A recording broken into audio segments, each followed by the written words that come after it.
और मैं चाहता हूं कि मैच के स्कोर के साथ साथ अभिनव थापड़ जी अपने एक मेघनाथ का जो रोल है उसकी भी और रामलीला के बारे में भी एक शब्द कहेंगे।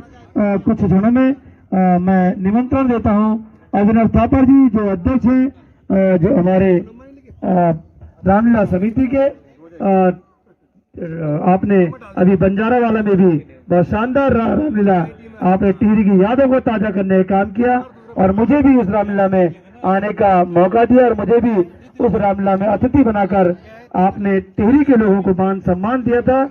और वही सम्मान आज मैं भी, क्योंकि हम भी चाहते थे कि हम भी टिहरी में आपको सम्मान दें, तो हम भी आपको उस सम्मान के साथ नवाजना चाहते थे और हमारी तही दिल की इच्छा थी कि आपने अपना अमूल्य समय हमें दिया।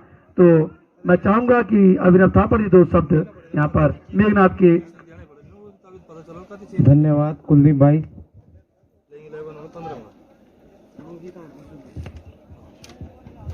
कोटी स्पोर्ट्स क्लब पुरानी टिहरी कोटी की तरफ से नई टिहरी कोटी की तरफ से आयोजित इस क्रिकेट टूर्नामेंट में खेलने वाली सभी टीमें, हमारे बड़े भाई वीरेंद्र उनियाल जी जो यहाँ पे मेरे साथ गेस्ट के रूप में है, और पंडित जी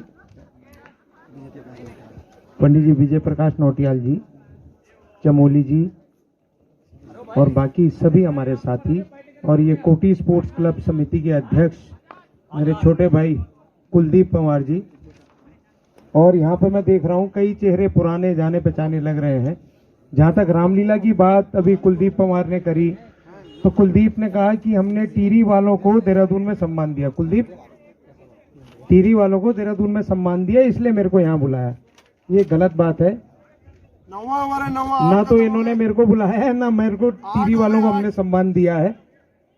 हम सब टिहरी वाले मिलके हमसे जो हो सकता था हमने वो किया है, हमने वो जो हो सकता था हम लोगों ने मिलके किया है। और 1952 से जो हमारे बुजुर्गों ने वो रामलीला शुरू करी थी, जो 2002 में लास्ट इस झील के नीचे जब हमारा वो शहर हुआ करता था वो लास्ट हुई थी, तो वो सब यादें खत्म हो गई। कोई नई टिहरी, कोई ऋषिकेश उनियाल जी, कोई भानिया वाला, कोई कहीं, कोई देहरादून में भी बंजारा वाला, टिहरी नगर, कांवली रोड, 50 जगह हम लोग ऐसे एकदम बटे। तो उन सबको जोड़ने के लिए हम काफी समय से प्रयासरत थे कि क्या करें, कैसे करें, क्या करें। तो ये रामलीला ही हमारे दिमाग में एक ऐसी चीज थी कि जिससे लगता है कि लोग, एक उत्सव भी होता है, लोग आते भी हैं, मिलते भी हैं। तो हम लोगों ने वो रामलीला करने का प्रयास किया और भगवान बद्री विशाल के आशीर्वाद से और भगवान राम के आशीर्वाद से वो रामलीला में आप लोगों के सहयोग से, THDC का भी उसमें सहयोग रहा, आप लोगों के सहयोग से वो रामलीला हमने ऐसी करी कि उसको अब लोग कहते हैं कि उत्तराखंड की आज तक की सबसे भव्य रामलीला हुई। उस रामलीला में उत्तराखंड में पहली बार लेजर शो का आयोजन किया गया। उस रामलीला में भगवान राम ने हमको ऐसी शक्ति दी कि उसमें लाइव का आयोजन किया गया और 10 लाख से ज्यादा लोगों ने उसको देखा। 10 लाख। आज तक उत्तराखंड में ऐसा कोई इवेंट नहीं हुआ जिसको 10 लाख लोगों ने लोकल लेवल पे देखा हो। तो वो टिहरी की, गढ़वाल की, चमोली की, अमेरिका में जो लोग टिहरी के रह रहे थे, पुराने देहरादून के लोग रह रहे थे, वो वहाँ से देख रहे थे। और इसलिए हमको भी बड़ी ऊर्जा मिली कि हम आगे भी इस तरीके से काम करें। और ये कुलदीप काफ़ी समय से बोल रहा था कि भाई जी एक क्रिकेट टूर्नामेंट करना है, कैसा होगा, क्या होगा। मैंने कहा तू जो कहेगा, जैसे कहेगा, इस चीज़ को एक बार शुरू कर, क्योंकि ये फील्ड है, ये तो शायद अभी नया बना है फील्ड। इससे पहले कोटी का फील्ड एक मोड़ पे होता था जब हम टिहरी के लिए जहाँ से मुड़ते थे। तो उस फील्ड में क्रिकेट टूर्नामेंट हुए हमने कई मैचेस खेले। मैं बचपन में छोटा था तो टिहरी में, हम लोग टिहरी के रहने वाले हैं, पुरानी टिहरी के जो झील है, तो उसमें हम क्रिकेट खेलते थे। तो हमारे जो मुख्य मैदान है PIC मॉडल फील्ड, वो तो सब डूब गए, मगर कोटी एक मैदान था जो टूट गया था, इन लोगों ने दोबारा ये पुनर्जीवित कर दिया। ये मैदान आज शानदार तरीके से यहाँ लोग खेल रहे हैं। ये एक भावुक क्षण भी है हम लोगों के लिए, जो लोग डूब गए थे और जो चीजें खत्म हो गई थी स्पोर्ट्स के माध्यम से, और ये सब माध्यम से हम लोग आपस में जुड़ने का। और एक ये ओखला खाल की एक टीम खेल रही है, एक दूसरी टीम कौन सी है, स्पोर्ट्स बोटिंग स्पोर्ट्स 11 है। अभी मैं सुन रहा था प्रदीप भाई भी उधर हैं, उनके पिताजी खुशहाल सिंह पोखरियाल जी, उनके नाम से भी एक टीम है। उनको टिहरी में 99 कहा जाता था, तो उन्होंने टीम का नाम भी 99 रखा है। तो वो सुपर 16 में पहुंच भी गए हैं, बधाई हो प्रदीप भाई को।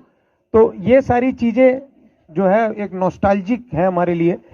और हम लोगों को अगर कुछ आगे करना है, इस उत्तराखंड को बनाना है, तो मुझे लगता है यूथ, स्पोर्ट्स, इस सब पे ध्यान देना पड़ेगा। टूरिज्म पे आप ये देखें, ये बोट है, ये बोटिंग के लिए जो एरिया है, ये झील है, ये कोई देहरादून, उत्तराखंड, टिहरी की नहीं है, एशिया की सबसे बड़ी झील है, 41 किलोमीटर की।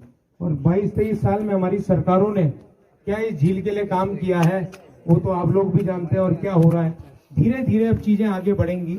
मुझे लगता है कि हम लोगों को स्वरोजगार की तरफ भी देखना चाहिए। कुलदीप इसमें बहुत अच्छा काम कर रहे हैं। बोटिंग के लिए ये लोग जो संघर्ष करते रहते हैं, इनका मैंने कई जगह इस विषय को उठाया भी है, सोशल मीडिया के माध्यम से भी। गैरसैंण में एक हमारा विधानसभा सत्र कांग्रेस का प्रतीकात्मक चला था, उसमें मैं विपक्ष के एक विधायक की भूमिका में था, तो वहां से भी मैंने इस बात को उठाया कि हम बाहर के लोगों के लिए इतना सब कर रहे हैं और टूरिज्म की जो एम्पल अपॉर्चुनिटीज है हमारे पास, उसको हम ध्यान न देते हुए हम बाहर के लोगों के लिए कर रहे हैं। और इतनी बड़ी झील, यहाँ के रहने वाले कोटी के, तिवाड़ गांव के, पुरानी टीरी के, नई टीरी के, बुराड़ी के, कुट्ठा के, जाग चौरा के लड़के, यहाँ के लड़के संघर्ष कर रहे हैं। कभी डीएम ऑफिस के आगे धरना, कभी टीएचडीसी के आगे धरना, कभी ऊपर धरना, कभी नीचे धरना, क्यों उनका। और दिल्ली और बंबई के लोग यहाँ पे मजे से उनको हर प्रकार की परमिशन मिल जाती है। तो हमें कुछ ना कुछ ऐसा रखना पड़ेगा जो यहाँ के मूल निवासियों के लिए, यहाँ के लोगों के लिए हम आगे कुछ कर सकें। तो ये सारी चीजें हैं। और बाकी क्रिकेट मैच का आनंद लें आप सब। इसी बात के साथ मैं अपनी वाणी को विराम देता हूँ। जय भारत, जय उत्तराखंड, जय बद्री विशाल।